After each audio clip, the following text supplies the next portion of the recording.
Hi, Amy. Howdy. Last night was Match Me Abroad Season 2, Episode 3.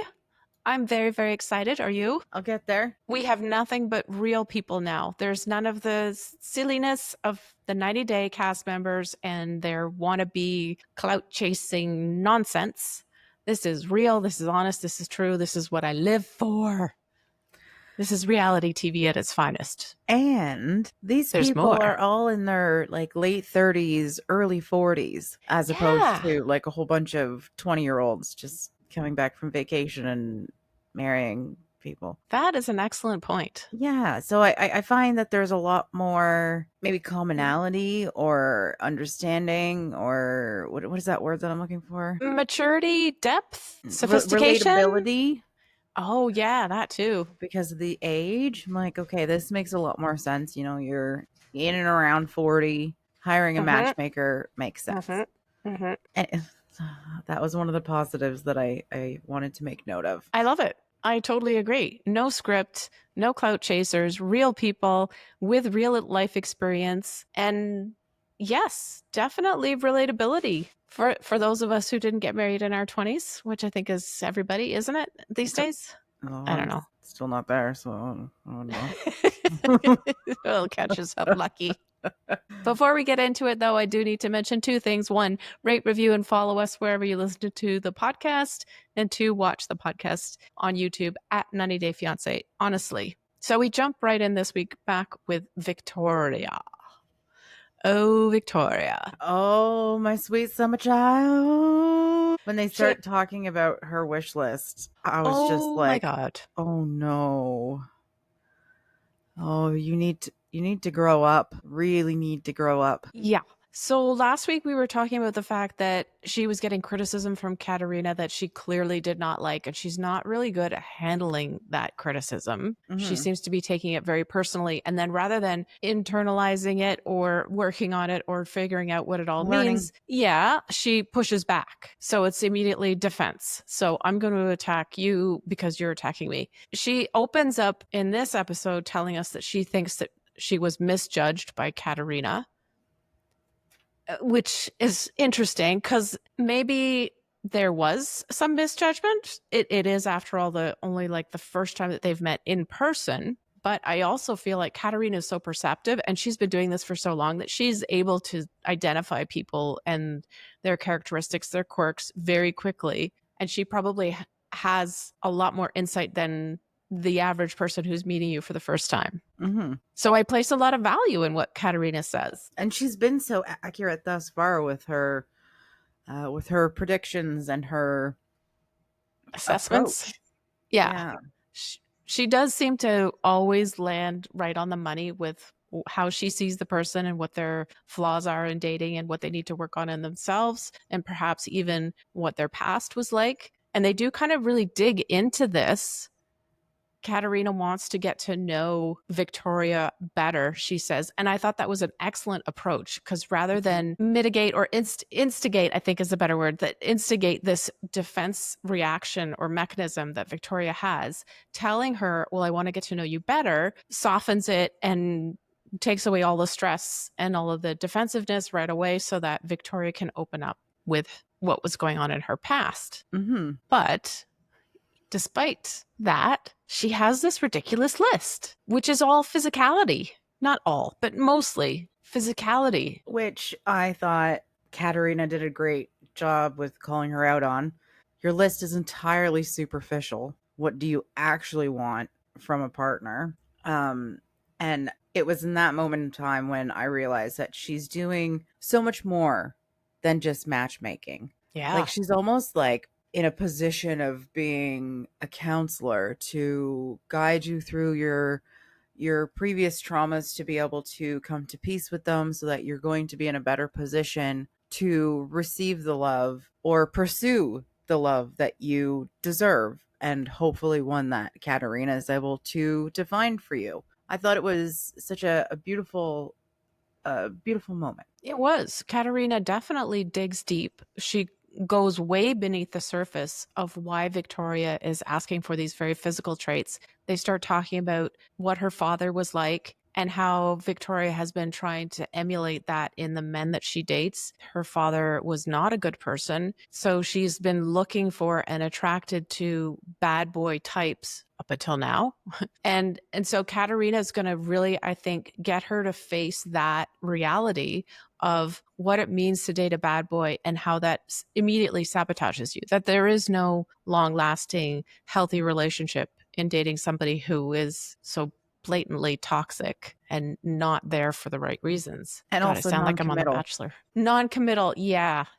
So no wonder Victoria at this stage in her life hasn't had any success with dating, and she's been just having lots and lots of first dates. How are you supposed to end up in a committed relationship if who you're choosing is the kind of person who treats you like garbage and immediately discards you after they get what they want? At least she acknowledged the pattern. Though just acknowledging it is not enough. You need to break the pattern. You need to break that mold. You need to learn some new things. Right. So this is what confused me. How is Katarina going to achieve that, the breaking the pattern, by setting Victoria up with a bad boy? Because it's going to illustrate to her how absolutely awful it could be and how she wants and deserves something so much more, even if she doesn't realize it at this point. I think on the surface, what was his name? Dave? How could I forget about that? He seems so nice. And when he pulls up with that stupid car horn and he immediately starts talking about how much it was, I was like, no. Car horn's obnoxious. Talking about money right off the bat is obnoxious. I was saying he seems like a nice guy. He seems like a relatively attractive man is what I was trying to say. Oh, okay. That's a little different. Yeah. Yeah. And what? I did not get the impression that he was a nice guy at all.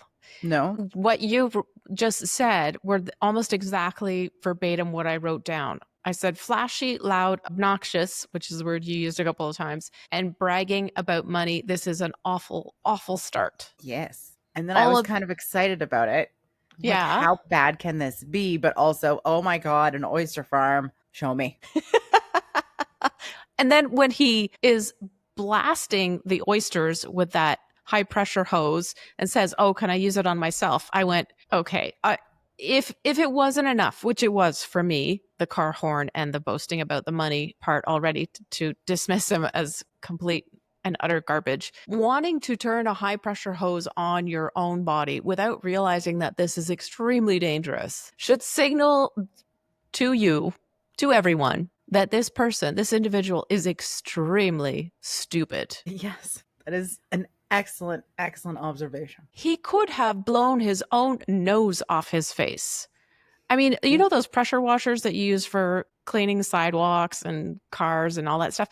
If you blast that at your own body, you can end up with a hole in your body. And he puts it in he blasts it up his nose. Like, oh, the stupidity. I know, but I was quite entertained with this because I'm like, how bad is it gonna get? This is the kind of guy who would put his hand in a meat grinder just to see what it feels like. Yes. And I predict that he will die at a very young age. Sad, but I think that's fairly accurate. I'm not going out on a limb. He's just going to completely maim himself. Like, it's almost like Katarina set him up with someone from the cast of Jackass. Oh, Jesus. Yes. And yeah. And then, sorry, my notes are, why would he blast himself in the face? Is he just an old frat boy? Ugh, I don't know about that. Money, being all showy, doing stupid stuff for attention, and then in his like side interview thing, he was like, "Yeah, I'd sleep with her," and I'm like, "Frat boy." Okay, but this is Ireland. There are no frats. Well, that's just I'm likening it to like the U.S. frat boys that I know of. Okay, fair enough. Does that he's like a frat boy, but it's just difficult for me because there isn't this culture of frat boys in Ireland. I mean, yes, there are stupid boy groups who, I guess, have peer pressure situations where they make each other do incredibly dumb stuff and probably come within inches of losing their lives. That is definitely who this guy is. If he was a lemming, he would be off the cliff. I just had a very funny mental picture of him, walking home from the bar or something one night, and he goes to hop one of those chain link fences, and his pants get caught, and then he's just stuck, hung Dangling. upside down, on the fence, and he can't figure out how to get out of it. Yes, he would be that guy. I wonder if he's done it before. We should ask him. If he listens to the show, can you call in? And then he comes up with the beautiful line that every woman loves to hear, especially on the first date when he's had so much time to get to know you immensely well. I wouldn't mind sleeping with her. Mm-hmm, mm-hmm, mm-hmm. Really? Do you think she's interested at all in sleeping with you? Really? At this point? Well, I think after the Tabasco incident, as he was doing it, she was like looking around for help. Like, what do I do? And then she couldn't sit still. Yeah. And I think she was like trying to stay out of his view of his one eye. That still worked. So don't look at me. Forget that I'm here. But it was just, again, so loud, so obnoxious, so dramatic. What did you think was going to happen? Yeah, I think Victoria's going to run away. This is what I think is going to happen. Yeah, I think Katarina chose one of the worst of the bad boys that she has, just to give her a better idea of what it's like. She definitely went to an extreme. Mm-hmm. That was words, yes. And I believe now that having that contrast of the extreme of Dave's weirdness, idiocy, that mm-hmm. I think the word is Egypt in Ireland. He's an Egypt. I'm going to go with that. That's what Mrs. Brown would say. Yes. Yeah. That Victoria is going to be so pleasantly surprised when she next gets set up by Katarina, because Katarina is going to set her up with somebody who she might have deemed as boring before. But now that she's got this contrast, compare and contrast, which is better? The guy who throws Tabasco in his eye, or the guy who wants to talk to you about books, or someone who wants to get to know you as opposed to just showing off. Yes. Attention-seeking behavior, that guy. Mm-hmm. Yeah. So that's all I had to say about Victoria's hapless date with the Egypt. Dave, what about you? Yeah, let's move on to Cheesy. All right, let's move on. Harold has a lovely first date with a woman called Cheesy. I love that he spent a decent amount of time trying to learn how to say her name in the cab, or not the cab, with the driver, and having the driver say it. And then seeing the look of relief on his face when he's like, she does have a nickname and it's Cheesy, so I'm going to call her that. Good for you. Good for you. I thought it was extremely... I love Harold too. I thought it was extremely sweet when he said, that it was unfortunate that her nickname was Cheesy because only one of them could be Cheesy and it had to be him, obviously. Mm-hmm. I mean, it's so funny. So, he has so many surprising things that he says, which make it obvious that he does, in fact, perceive a lot and take in a lot. When we hear about people on the spectrum of autism, a lot of the time it's, well, they're not able to interpret social cues and signals the way that somebody who isn't neurodivergent would. So I'm constantly reminded of how much he does figure out and know and take up on when he makes comments like that, because he's totally in the swing of things. He knows what's going on. Well, he does. And he's so funny. It's so quirky, and he's almost like childlike with his sense of humor and his approach to humor. And I find it so refreshing. What is also refreshing is the location for their date, which is this art place / cat cafe. Totally cool. I would go in a heartbeat. I put that in my notes. That is right up our alley. Mm-hmm. I did. Alley cat. Yeah. Both of them are artsy people. Both of them love to draw or paint. Both of them are quirky. So this seems like an ideal location. And meanwhile, Harold, of course, has taken on board all of Dolly's advice about being more manly, being more assertive, changing his posture. He's really trying hard, but Cheesy just there's nothing. It's like he's trying to bounce a tennis ball against the wall, but the wall happens to be made of jello, so it just goes and it doesn't come back to him. She Yeah. is like, she didn't look. says, I'm not really attracted to him, but you like that stuff can build, but I feel like she wanted it to be a spark from the get-go. She was not prepared to deal with somebody who she had to build chemistry with. And I wonder if this was the best choice for a first date. Yeah. If Katarina knew that when Cheesy's, Dolly, not sorry, thank Katarina. you, Dolly, Mm-hmm. when Cheesy paints, she has to focus. Yeah. So I wonder if she couldn't split her thought process to, one on the painting, one on the conversation. Maybe it could have been the nerves. She only had a limited capacity of focus at that time. So maybe it was the choice of first date, but I really feel like she didn't live up to her nickname. Not at all. She was not remotely cheesy. And she She was wasn't not funny. remotely friendly either. It's almost as if she wrote him off, not just because there wasn't a spark from the outset, but also because when she finds out that he's not really all that into cats, she just goes, no, that's the no pile, which I understand as a cat lady myself, but I have an open mind and I love all animals. So it seems rather limited thinking of cheesy. Yeah, I can definitely appreciate, if someone says, I hate cats, and I'm like, okay, great. I don't need you around. That's easy. But Harold didn't say he didn't like cats. He just wasn't too familiar or too comfortable with them. So he was a Yeah. little apprehensive. Yeah. Spend a little more time in that little painting cafe. Paint another picture. Pet some more cats. Stop talking about cat bites. I've owned cats for the majority of my life, as I'm sure you have as well. And I have never had a cat purposely bite me. No comment. Okay, well, I only got bit once, but it was like reactionary because I was giving him a pill. Same, but it was deep and I had to go get a tetanus shot. All right. So he's making jokes. He's telling her interesting facts. He's doing all of the things that Harold can possibly do to get a conversation going and to at least have a good old time together, even if it's not going to work out romantically. But she just seems completely immovable. He noticed and that. he ditched the suspenders for this date. Yes, he did. Well done, Harold. He notices that she is not smiling very much. She's not laughing. And he says that he's open to the concept of growing a spark together. But to me, Cheesy is completely cut off to this.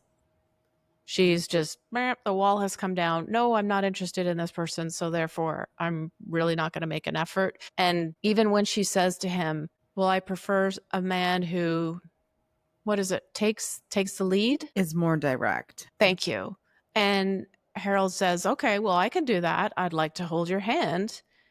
There again, nothing. Her face is blank. I was She's like, surprised when she put her hand on the table. mm-hmm. I thought for sure she was going to say no.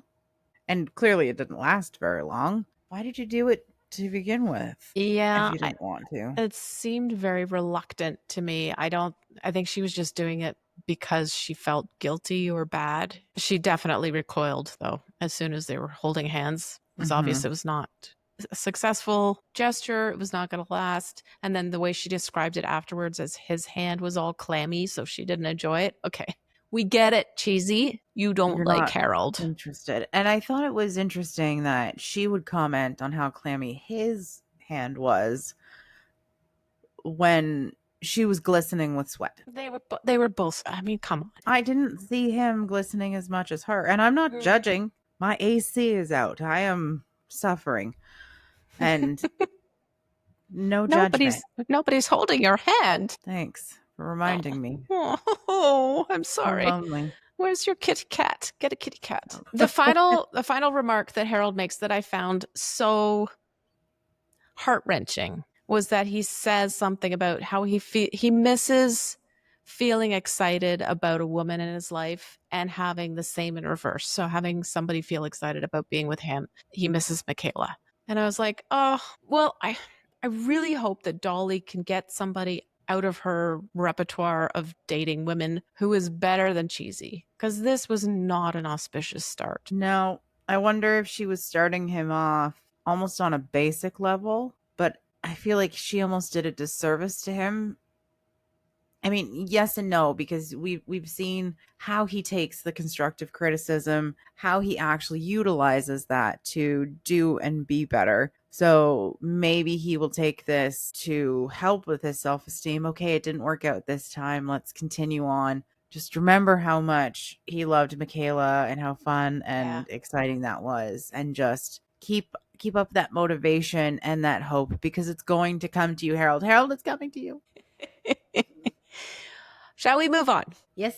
We have Monica up next, Madame Thirsty, who is getting ready for her date. Madame Thirsty. Oh, that's the first time I've actually laughed today. Thank you. Madame Thirsty, aka Monica, is going to be meeting Bernardo, not Bruno, the man she is already head over heels in love with. And of course, we know that Louisa is deliberately not introducing Monica to Bruno right away because of her tendency to fall in love so quickly. So this is to test the pattern that Monica has. Will she judge by appearances only, and will she fall deeply in love right off the bat? And sure enough, Monica is immediately attracted to Bernardo as soon as she sees him. Such beautiful eyes. Let me touch your arm and touch your chest. She's very touchy. Yes, yes. Mm-hmm. I thought it was interesting that they would go play soccer volleyball. Foot volleyball. Either way. It's such a bizarre sport. Interesting. Interesting, though. Had 2 friends with him, so that puts him at a more comfortable level, puts him at a different position than her at this time. And then they all take off their shirts, and she just starts drooling everywhere. Mm-hmm. As you said, Madame Thirsty. I was surprised that she wasn't making comments about the other guys as well. Like, did she think that this was like a gentleman smorgasbord? Yeah, I was worried that she was going to pick one of the other 2 or a couple of them rather than Bernardo. You know, why don't all of you just come out for drinks with us? I think that would be lovely. Leave your shirts. You don't need shirts, really. Yeah, she's so happy, and it's the eye candy obviously appeals to her so much. She's in her happy place. And yes, she is judging on their looks as predicted. And yes, she is getting a little bit too emotionally or somehow involved with Bernardo, even though they've just barely met. Though, what did you think about her asking him about his finances? Do you pay your bills on time? Yeah, are you good with money? It's a very strange and awkward question to ask somebody on the first date. Within the first, 10 minutes? 15 minutes? Yeah. Before they even go to play the foot soccer volleyball thing. Questionable question.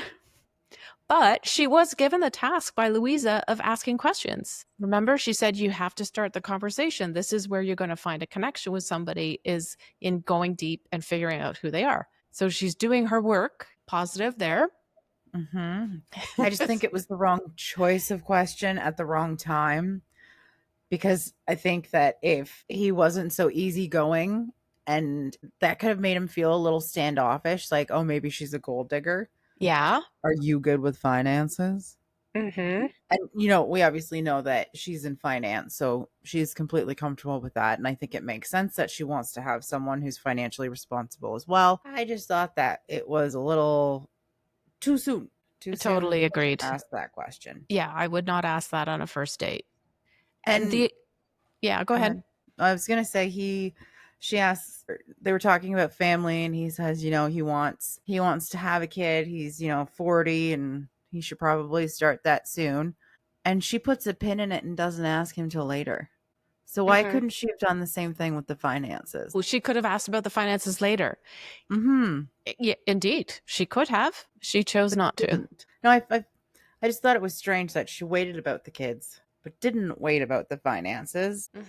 I don't know why. I don't have any idea what that means. It was just an observation that I had.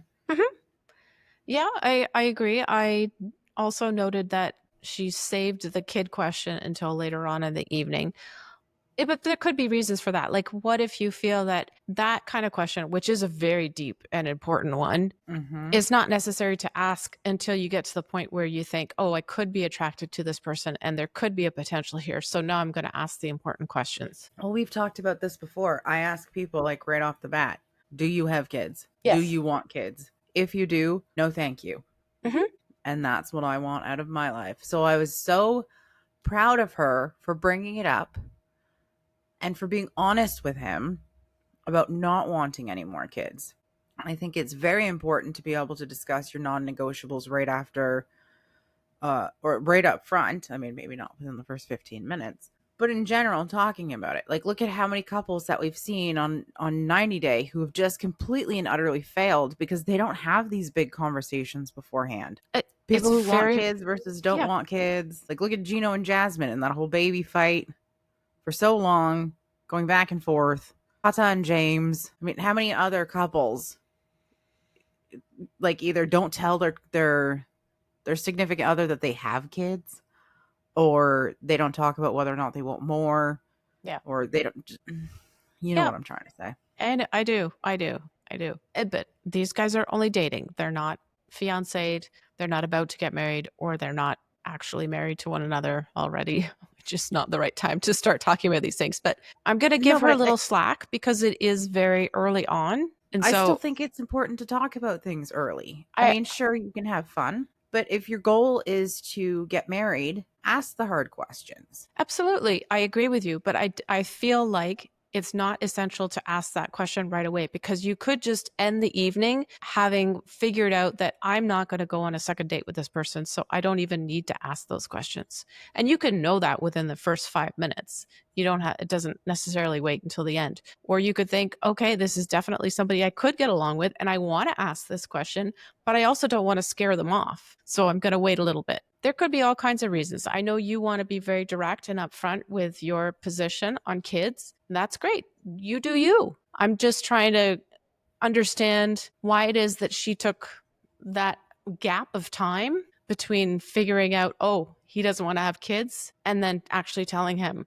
or he does want to have kids, sorry, and then actually telling him, I do not want to have any more kids. I wonder if she was just nervous about it, nervous about what his reaction would be, nervous that if she did say it, then he would be like, okay, no, never mind. Yeah.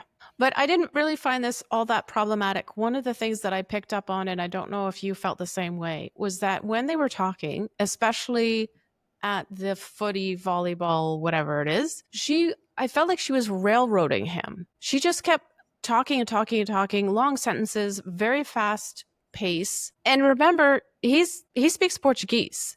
English is not his first language, and she's speaking at him like English is his first language, and not kind of waiting to see, okay, did he get that? Is that understood? Do I need to clarify anything? Do I need to use a different word to express this particular thing because he might not know this word? I found it interesting that she didn't really seem to have any consciousness about how he was able to cope with having this fast talking American blurting stuff out at him and asking him questions without any kind of consideration. Fair point. I did notice that she was talking at him, although I kept forgetting that he spoke Portuguese. I don't know why. My attention is clearly failing. But yeah, I wonder what she could have given him the opportunity to say had she just shut herself up for a couple seconds. But I wouldn't be surprised if they went out again. I think it went over really well. I think, there was a lot of smiles, there was a lot of laughter, there was a lot of, light physical touch. It seemed like a really great first date for her. Totally. Was a great first date. But then we get this cliffhanger of she's just told him, I don't want to have any more kids. So we don't know. Is he going to react well or badly? Are they going to go out again? To be continued. Fine. Reading on. Let's go to Emba. Are you okay? I am. My legs are just, I feel weird. Okay. I hope they stay attached. That's the main point. Yes. Thank you. Whether or not they function is something else, but who cares about that later? Okay, it's time to debrief with Katarina about Amber's first date with Kevin. She starts off describing everything in very positive terms. And we also find out that they have already planned their second date. Good sign. But of course, Amber wants to know more about the fact that Kevin lives with his family. What does this mean in Irish culture? Is it as bad as she thinks it is? And should she, I guess, stop the process now or not? But Katarina explains it's totally normal here. A lot of people do it. Don't worry about it. It doesn't mean that he's not financially stable. Doesn't mean that he's broke, which was the other concern that Amber had. So, oh, I cringed when she said that. Yeah, that was kind of. Is he broke? Ooh, don't say that in Canada. Yeah. So the gist of this meeting is that Amber is going to try to go out with other men. She doesn't want to put all of her eggs in one basket at this point, which is a good sign because her pattern is to leap before she looks, invest everything into one person, and then they get all the way to the engagement. I was going to say the aisle, but I don't think they actually get to the wedding stage itself. No. And then Amber runs away. So she has a new candidate, and his name is Paul, also to be continued. Love that. I'm surprised you didn't comment on their location. In the library. The Marsh Library. It was beautiful. I think she said it was the most famous library in all of Ireland. I think she said in Dublin, but yeah, let's go with Ireland. Yeah, I couldn't, I had to hold myself back from trying to jump into the screen to smell that room. Oh, the smell of old books. What is that? And then I kind of just wanted to dance around like Belle in Beauty and the Beast. Just, oh, look at all these books. Just, such a wholesome place to hang out, and it's quiet. Mm-hmm. So much information.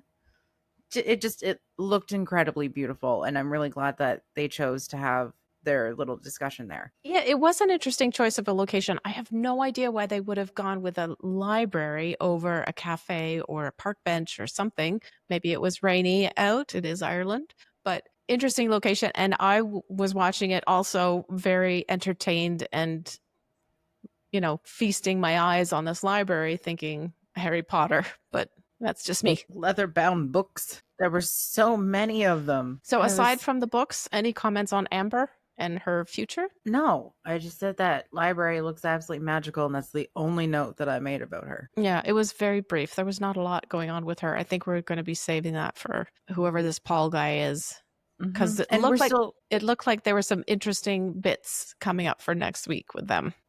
One thing, yes, I would like to eat some oysters right now, and I would not choose to put my hot sauce where he did. Excessive. That's another word for him. They just keep coming.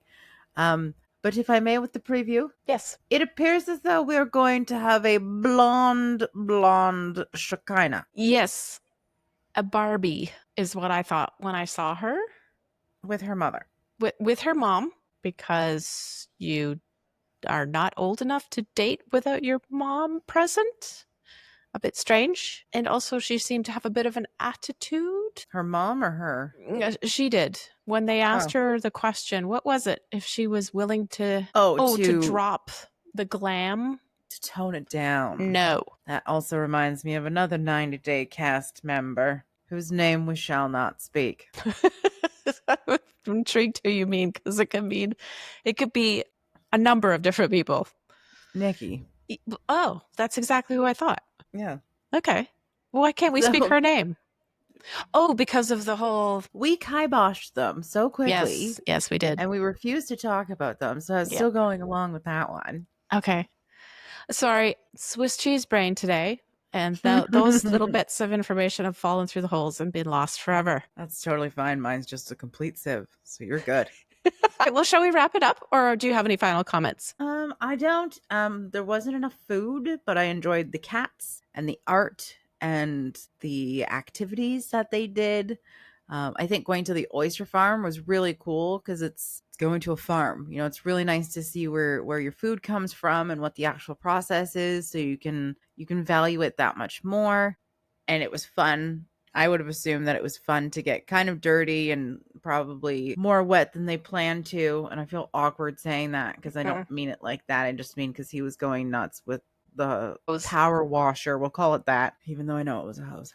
But anyway, I think we're moving in the right direction with this. I found the first 2 episodes to be pretty boring, but I'm really loving to see the development of the people that we're seeing, especially with Harold. You know how much I love him, and just seeing what the matchmakers do, what their approach is, to see how effective, ineffective, or problematic that it can be. I'm really looking forward to next week. I can't tell you the last time I was this excited about a show even remotely related to 90 Day. So this gives me hope. Me too. I am very excited and very happy about this season. And I think it's going to be a welcome respite from all of the garbage we've been getting on 90 Day Fiancé, honestly. No, that's us. From 90 Day Fiancé shows lately. Whoops. Was that a Freudian? I hope not. I hope not. Do you hate me? Do you hate us? No, the opposite, I assure you. Before we go, if you're enjoying the 90 Day Fiancé Honestly podcast, which is not garbage nor has ever been, please subscribe to or give our show a follow. And if you have an additional moment, please rate us and help other 90 Day fans to find our show. Thanks for listening. Thanks, everyone. See you next week.